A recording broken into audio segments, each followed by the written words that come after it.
வணக்கம் நண்பர்களே, நம்ம சேனலை தொடர்ந்து பார்த்து ஆதரவு கொடுத்துட்டு இருக்கவங்க எல்லாருக்கும் கோடான கோடி நன்றிகள். தலைவர் பாத்தீங்கன்னா சினிமா இண்டஸ்ட்ரிக்குள்ள 50 வருஷத்தை அவர் இப்ப 50வது வருஷத்தை கொண்டாடிட்டு இருக்காரு. இந்த 50வது வருஷத்தை கொண்டாடும் விதமாக 2025 அவருக்கு மிகப்பெரிய ஒரு சூப்பர் டூப்பர் ஹிட் படம் பாத்தீங்கன்னா கூலி ரிலீஸ் ஆக போகுது. அந்த படம் மிகப்பெரிய ஒரு ஆடியோ லான்ச் நடக்க போகுது. அந்த ஆடியோ லான்ச் இதுவரை தமிழ் சினிமாவே பாத்திராத ஒரு மிகப்பெரிய ஆடியோ லான்ச்சா இருக்கும் அப்படின்னு சொல்லி கலாநிதி மாறன் அவர்கள் சொல்லியிருக்காங்க. இது ரஜினியோட 50வது வருஷத்தை சிறப்பா கொண்டாடுற விதமாகவும் அந்த ஆடியோ லான்ச் இருக்கும்.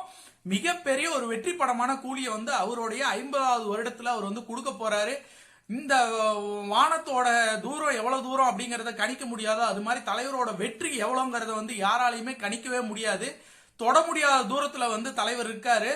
என்னைக்குமே தமிழ் சினிமால ரஜினிகாந்தோடைய வெற்றியே ரஜினிகாந்தோட வளர்ச்சியும், ரஜினிகாந்தோட செல்வாக்கு, ரஜினிகாந்தோட ஆளுமை, தலைவருடைய எந்த ஒரு விஷயத்தையுமே எந்த ஒரு புதிய நடிகர்கள் வந்தோ இல்ல ஆல்ரெடி இருக்கக்கூடிய நடிகர்களும் சேர்ந்தோ இல்ல என்ன வேணா பண்ணிக்கோங்க, ஆனா எது பண்ணாலுமே தொட முடியாத தூரத்தில் இருப்பவர் தான் சூப்பர் ஸ்டார் ரஜினிகாந்த் அவர்கள். 50 வருஷமா தனக்கு இருக்கிற அந்த செல்வாக்க தக்க வைக்கிறதுங்கிறது எவ்வளவு பெரிய விஷயம் தெரியுங்களா? இன்னைக்கு வயசு அவருக்கு 74 வரப்போகுது. அடுத்த மாசம் அவர் பிறந்த நாள். இந்த 74வது வயசுலயும் அவர் தமிழ் சினிமால ஆக்டிவா நடிச்சுட்டு இருக்காரு. ஒரு படம் முடிச்சோன்னா அடுத்த படம் நடிக்க போயிட்டாரு. அவரோட உடல்நிலை எல்லாத்தையுமே ஓரமா வச்சுட்டு இல்ல நான் கமிட் ஆயிட்டேன், அந்த கமிட் ஆனதுக்காகவே நான் ஆனர் பண்ணணும் அப்படின்னு போயிட்டு நடிக்கிறதுக்கு அவர் அவரோட உடல் வலிமை எல்லாத்தையும் கருத்தில் கொள்ளாம அவர் இல்ல சினிமா தான் என்ன வாழ வச்சுட்டு, இந்த சினிமாக்காக என் ரசிகர்களுக்காக நான் என் உடல் வலிமையை கூட நான் பொறுத்துக்கிறேன் அப்படின்னு சொல்லிட்டு அவர் தொடர்ந்து கூலி படத்துல மிகவும் பரபரப்பாக நடிச்சிட்டு இருக்காரு. இந்த கூலி படத்துல உங்களுக்கு மிகப்பெரிய சர்ப்ரைஸ் காத்துட்டு இருக்கு. அந்த சர்ப்ரைஸ் என்னன்னு பாத்தீங்க அப்படின்னா, தலைவர் மீண்டும் பஞ்ச் டைலாக் நிறைய பேச போறாரு. இந்த பஞ்ச் டைலாக் ஒவ்வொன்றும் பவர்ஃபுல்லா இருக்க போகுது.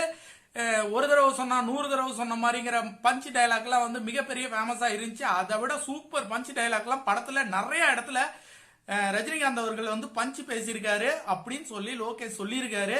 இந்த படம் பாத்தீங்கன்னா ரஜினி ரசிகர்களுக்காக மட்டுமே எடுக்கப்பட்ட படம்.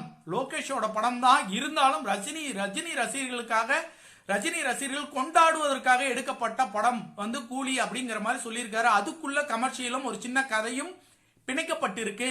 மற்றபடி ஆல் டுகெதர் இது ஒரு மாஸ் ஸ்டைலிஷ் ரஜினிகாந்த் படமா தான் இருக்கும். 100% கேரண்டியா சொல்லலாம். இதுல எந்த விதமான மாற்று கருத்துமே இல்ல. மாஸ் கமர்ஷியல், அதாவது ரஜினிகாந்த் நீங்க எப்படிலாம் ஸ்டைலா பார்க்கணும், ரஜினிகாந்த் எப்படிலாம் ஆக்ஷன் பிளாக்ல பார்க்கணும், ரஜினிகாந்த் எப்படிலாம் பஞ்சில பார்க்கணுமோ அத்தனையுமே இந்த படத்துல இருக்கும். நம்மளோட எதிர்பார்ப்பு அத்தனையுமே பூர்த்தி ஆகும். ரஜினி 50வது வருடத்தை மிக சிறப்பாக கொண்டாடுவார். இது இந்த வானத்துல, இந்த வானத்தோட எல்லையின் உச்சி வரை ரஜினியோட புகழ் பறந்துகிட்டே இருக்கு. என்றுமே பறக்கும். இதை யாராலையும் தடுத்து நிறுத்த முடியாது. ரஜினியோட புகழ் வாழ்ந்துகிட்டே, ரஜினியோட புகழ் வாழ்க அப்படின்னு சொல்லிட்டு இந்த வீடியோவை முடிச்சுக்கிறேன். நம்ம சேனல்ல இதான் முதல் முறையா பாக்குறீங்க அப்படின்னா கண்டிப்பா சப்ஸ்கிரைப் பண்ணுங்க. அப்பதான் நம்ம சேனல்ல போடக்கூடிய அனைத்து வீடியோக்களையும் தவறாம உங்களால பார்க்க முடியும். மற்றொரு சூப்பரான வீடியோவில் இணைவோம். நன்றி, வணக்கம்.